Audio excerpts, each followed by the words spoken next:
Guys, Andrew here. Welcome back to Drew Tutorial. And in this video, I'm going to show you how to permanently delete your Zotero account. All you have to do, guys, once you sign into your account, click your profile on the upper right hand side and go down to settings.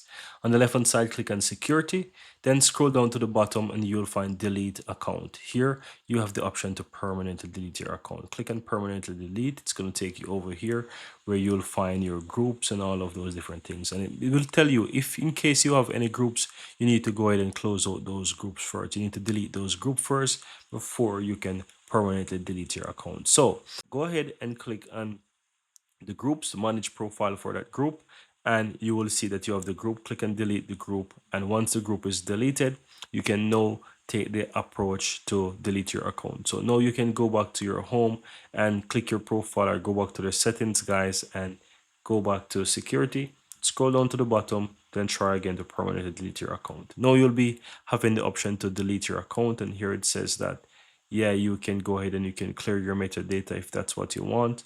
Then go ahead and click on clear user metadata.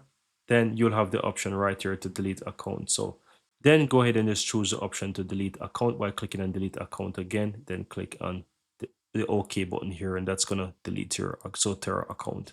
And that's it, guys. Once you click on OK, your account will be permanently deleted, and that's it. Very easy and very simple.